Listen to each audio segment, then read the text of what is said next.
Já estamos gravando. Sejam bem-vindos ao nosso componente de Educação Física e Esportes Adaptados 2. Na aula anterior, a gente viu o esporte adaptado, né, sua origem, seu desenvolvimento. E hoje a gente vai falar um pouquinho sobre a classificação funcional, que gerenciona todo esse esporte adaptado. O esporte adaptado é totalmente coordenado através de uma classificação funcional, que a gente vai explicar como é organizada, para que a gente possa, assim, estabelecer critérios mais justos, né, para os atletas paralímpicos. Lembrem-se que a gente tem a ideia que o esporte adaptado ele pode ser tanto de alto rendimento, em questão dos esportes paralímpicos, quanto de proporcionar qualidade de vida, né, melhorar as atividades de vida diárias dos diversos indivíduos que participam. Mas, no caso do esporte de alto rendimento, tem que ter alguns critérios para poder estabelecer justiça para todos eles. Então, a gente sabe que a classificação funcional ela tem sido assim utilizada por esses esportes paralímpicos a fim de estabelecer um ponto de partida mais justo, né? Uma coisa mais igualitária, buscar essa igualdade, já que eles buscam tanta igualdade na sociedade, o esporte toma também como exemplo e nas modalidades elas acionam esse sistema que foi criado dentro das competições. Ela surge com esse objetivo de assegurar essa competição mais justa e eliminar qualquer possibilidade de injustiça entre os participantes de classes semelhantes. A gente sabe que a Organização Mundial de Saúde ela oferece toda uma estrutura para a descrição, né, desses estados relacionados e determina essa classificação internacional funcional como um modelo que estrutura tanto essa base conceitual, a definição, né, dessa mensuração, como pode ser incapacitado ou como pode ser desenvolvido essas atividades. Então, vai depender da amplitude do movimento que cada um cada um possa oferecer, dependendo da lesão que cada um teve. E a gente vai estabelecer alguns critérios para que essa pessoa passe dentro dessa classificação, em qual classe ela se encontra. Nós entendemos que todo estado de saúde, todo tipo de distúrbio, lesões, tem uma outra classificação. Vocês já devem ter pegado o atestado médico, né, grampeado aí o trabalho, e aí aparece lá no atestado médico, CID número tal. O CID é a classificação internacional de doenças, né? Qualquer problemas relacionados à saúde, e já teve a 10ª revisão, né? O CID hoje atual é o CID-10. Então, ele fornece um diagnóstico, né, das doenças, distúrbios, são códigos que a pessoa não precisa ficar escrevendo no atestado o que ela tem, né? É um pouco delicado, às vezes é uma doença um pouco grave, um pouco até pode causar um momento meio pejorativo, então é criada essa classificação e dependendo de cada doença, você tem direitos trabalhistas, né, maiores ou menores. Já a classificação internacional funcional, ela é organizada em 2 partes, pessoal. Essas partes, né, cada uma também tem 2 componentes que ainda são subdivididos em domínios e categorias. Então, vocês vão perceber ao longo do tempo, quando a gente for conhecer algumas modalidades paralímpicas, que eu vou oferecer para vocês em cada aula, eu pretendo, inclusive, que a gente faça alguma prática com isso, com alguns convidados, ou até com treinamento desportivo dessas modalidades, para a gente poder se mexer um pouco em casa, né? A minha preocupação em cuidar da saúde física e mental de vocês, né? Vai além aí do apenas a gente oferecer conteúdo teórico, eu preciso que vocês se movimentem. Eu acho que a pessoa aprende, né, da maneira auditiva, visual, mas também aprende sinestesicamente falando. Então, a gente vai ter alguns aplicativos, algumas brincadeiras, alguns educativos para a gente relacionar também essa prática. Então, vocês vão perceber que cada modalidade vão da letra B, S, D ou a letra E, cada letra significa um tipo de deficiência na língua inglesa, né? B vem de blind e outras. Depois são utilizadas, né, relacionadas à função do corpo que foi prejudicado. Agora, buscando assim, né, as estruturas e as atividades, né, que o nível que essas pessoas se encontram, aí nós vamos ter um número. Então vai ter letras e vai ter números para detalhar cada classificação, cada classe, cada categoria que esses atletas eles participam, certo? No esporte paralímpico, a primeira forma de classificação das pessoas com deficiência, se eu não me engano, foi próxima àquela história que eu contei para vocês do Ludwig Guttmann, né? Aquele médico alemão que na Inglaterra, lá no hospital de Mandeville, ele conseguiu realizar a introdução do esporte adaptado. Então, muitas vezes eles organizavam competições entre os pacientes. Isso começou a tomar um rumo bem grande, que até em 1940, né, justamente com esses médicos de reabilitação que compraram a ideia do Ludwig Guttmann, eles começaram a criar a primeira forma de classificação para as pessoas com deficiência física. Essa classificação era desenvolvida de uma maneira apenas com os médicos, né, e eram somente para os lesionados medulares. Ou eles tinham uma lesão completa, ou eles tinham uma lesão parcial. Então, a primeira divisão foi uma divisão bem simples. Se você não tem nenhum tipo de movimento, você fica na categoria X. Se você tem um pouco de movimento, você fica na categoria Y. Então, foi feito assim. Já próximo à Paralimpíada de 1960, né, houve outros tipos de classificações que começaram a facilitar mais o processo dos atletas incorporarem em cada modalidade. O Comitê Paralímpico Internacional ele explica, né, que cada modalidade ela determina o seu próprio sistema de classificação. É baseado nas habilidades funcionais, ou seja, nas características da biomecânica de cada movimento, de cada modalidade, e pelas áreas-chave que afetam o desempenho para a performance desses atletas. Então, a equipe ela deve ser composta por 3 profissionais. Por exemplo, nós temos o médico, o fisioterapeuta e temos o professor de educação física. Existe um curso no Comitê Paralímpico Brasileiro justamente para gerarem novos classificadores funcionais. Vocês podem entrar lá no site da Confederação Brasileira Paralímpica, inclusive rola uma graninha para você ser um classificador funcional, né? Então, tem essas 3 áreas. E também são divididas em 3 estágios. Estágio médico, então tem toda uma avaliação médica. Na sequência funcional, que é mais voltado para o fisioterapeuta, ele avalia a biomecânica, o alcance, a envergadura que esse atleta tem. E aí técnica voltada para os fundamentos daquela modalidade que a gente acredita que ele vai se categorizar. No movimento paralímpico, a gente vai ter as seguintes divisões. São elas: a paralisia cerebral, né, que outros fatores neurológicos também se misturam. Essa classificação pelo grau de espasticidade de cada atleta. Então, vocês tiveram, por exemplo, contato com o Licinho, né?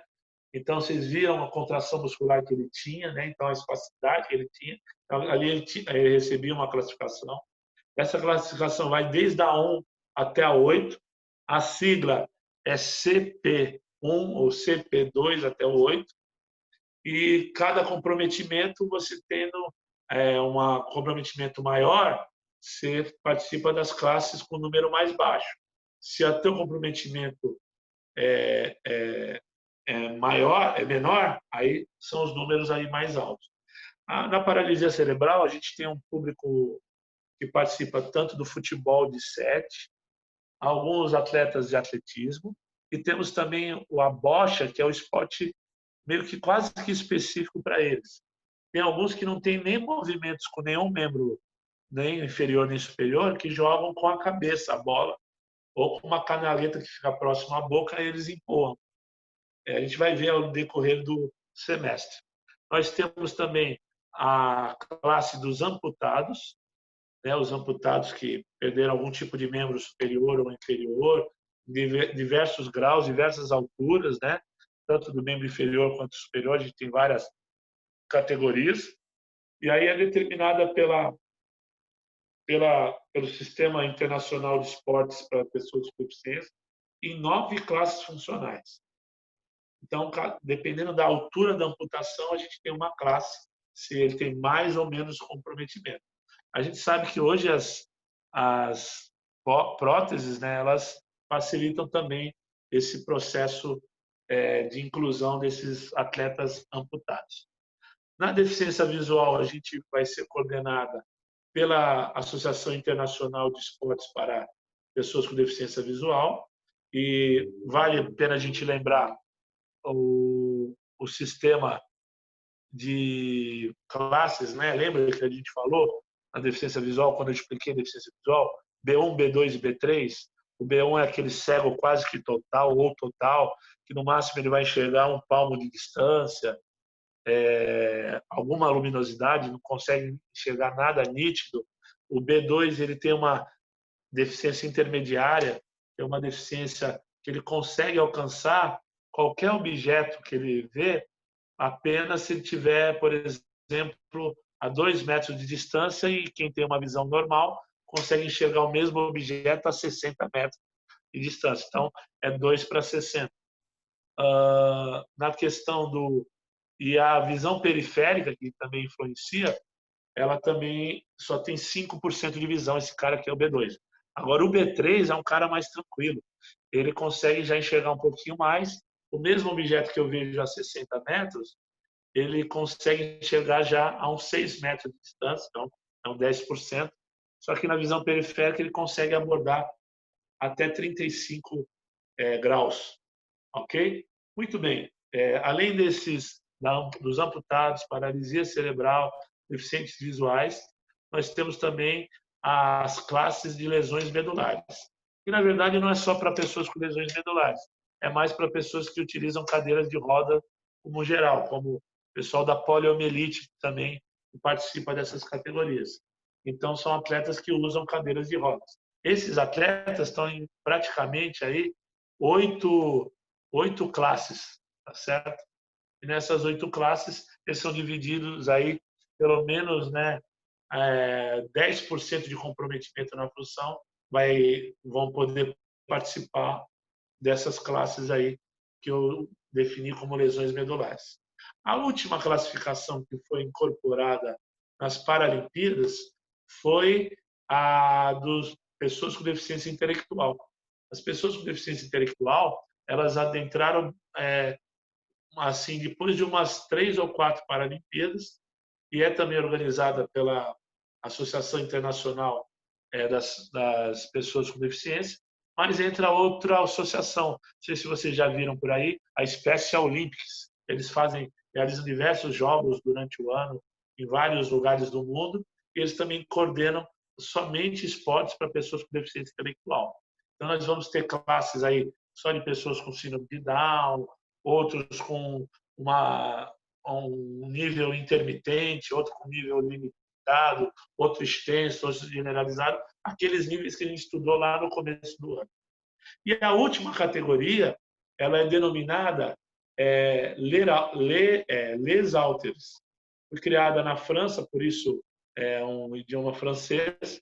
O Les Alters são outros tipos de deficiência. Existem 2 maneiras de classificação. O primeiro método é baseado no número de membros afetados e na complexidade da condição física. O outro é no movimento em si, ou seja, na função motora, que é determinada aí por essa associação internacional.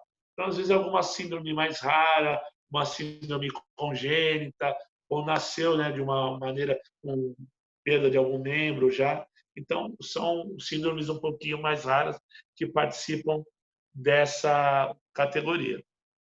Muito bem. O esporte como um todo, e essa classificação, como eu falei, inclusive na outra aula para vocês, os atletas eles vão em algumas circunstâncias, se fidelizar em determinadas áreas de atuação, em cada modalidade, em cada classe. O esporte, para promover também a saúde, apesar que o esporte de alto rendimento a gente não pode apelidar como saúde, mas ele tem a tendência de melhorar ainda cada vez mais o desenvolvimento, principalmente o desenvolvimento motor. Muitos atletas eles ficam numa determinada classe e quando eles vão melhorando a próprio estado de saúde, a própria motricidade, todo ano há uma reavaliação funcional desse atleta. Então ele precisa passar novamente por essa avaliação funcional. E muitos atletas acabam saindo de uma classe e indo para uma outra classe, né? Uma classe que ele tinha menos amplitude de movimento, e aí, de repente, ele adquiriu uma amplitude maior, ele troca de classe. Então, a gente sabe aí que nas 23 modalidades que a gente tem aí, né, de desporto paralímpico, a gente acontece demais essa situação. E eles não querem, gente. E o mais interessante é que eles não querem mudar de classe, porque eles acreditam que vai ser mais difícil o desenvolvimento, eles alcançaram uma autoestima que tudo gira em torno deles, dessa prática de esportes. Então, se eles se verem perdidos, não participando mais daquela determinada categoria, eles acreditam que, para eles, a vida deles meio que acaba. Né? O desafio vai ser um novo, de repente eles não têm tanta gana, e aí eles começam a ter, inclusive, depressão e algumas complicações psicológicas. Né? Mais uma vez, para a gente relembrar, nós temos 23 modalidades e as 23 elas passam por essa classificação. É o atletismo, é o basquete em cadeira de rodas, que a gente vai ver numa aula que, por exemplo, na classificação funcional do basquete, a gente tem de 0,5 até 4,5 como nota de atleta. Um atleta que é 0,5, ele é um cara que tem uma lesão muito severa, ele tem pouca mobilidade de tronco, ele consegue fazer um passe e tocar um pouquinho a cadeira, mas ele não tem uma extensão completa aí de membro superior, ele não tem rotação, não tem muito equilíbrio. Já o cara que tem 4,5 é um cara que, de repente, ele é amputado do pé, vai uma amputação podal aí. Então, ele tem todo o equilíbrio, mas ele preferiu utilizar uma cadeira de roda no seu desenvolvimento. Ele pode participar do basquete? Pode, ele é deficiente físico. Qualquer tipo de deficiência física pode participar do basquetebol, cadeira de roda. Então, ele tem toda a amplitude de movimento, consegue, né, fazer elevação, abdução, adução, rotação, e então ele ganha uma nota muito alta. E aí, no basquete, por exemplo, só pode ter 14 pontos. Com 5 atletas na quadra, 14 pontos, a gente não pode ter todos os atletas com 4,5 pontos, senão a gente estoura muito a pontuação de 14 pontos. Então, isso aí acontece na bocha, na canoagem, no ciclismo, que é dividido em ciclismo de estrada e ciclismo indoor, na esgrima em cadeira de rodas, no futebol, que a gente tem 2, um só para deficientes visuais, que é o futebol de 5, e o futebol de 7, que é para pessoas com paralisia cerebral de leve ou moderado, o goalball, o halterofilismo, o hipismo, o judô, o rugby em cadeira de rodas, tênis de mesa, tênis em cadeira de rodas, tiro com arco, tiro esportivo, triatlon, vela, vôlei sentado. Então, os Jogos Paralímpicos eles giram assim em torno de quase 5.000 atletas, né? São mais de 150 países participando, né? Você vai ter uns 10 dias de prova. Então, esse é o momento do ápice para essas pessoas todas que um dia foram incapacitadas pela sociedade, que um dia foram colocadas à margem dessa sociedade, inclusive pelos médicos, dizendo que nunca iam participar de nada, que iam ficar acamados para sempre. Então, essa classificação surge para se organizar o esporte paralímpico, e a questão da preparação física, do treinamento desportivo, ela é diretamente ligada com o tipo de amplitude que esse atleta vai ter ou não. Vocês estão estudando isso aí com o professor Dilmar, inclusive no mesmo dia, e então tem esses fatores, né, intrínsecos e extrínsecos desses atletas. Por exemplo, como é que eu posso também, às vezes, cobrar o meu atleta e ele chegar diariamente no horário para o treino, se eu não tenho uma mobilidade urbana que facilite esse atleta cadeirante percorrer as ruas e as vias públicas da minha cidade? Se de repente na minha cidade eu não tenho um transporte público adequado com acessibilidade. Então é maravilhoso o esporte paralímpico, o esporte adaptado, mas se a gente não tiver uma discussão de políticas públicas da pessoa com deficiência, de nada vale a nossa boa intenção de proporcionar esportes.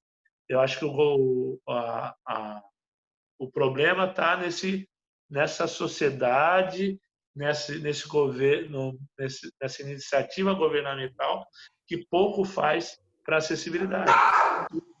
Eu digo ainda mais, não é só questão das pessoas com deficiência em si, mas na questão das pessoas que são idosas, por exemplo, ou que vão caminhar com um carrinho de bebê. Você vê, as calçadas são terríveis. Foram várias discussões que a gente teve, alguns debates que a gente teve aí, né, sobre esse desenvolvimento. Muito bem, meus queridos. A princípio é isso. Não sei se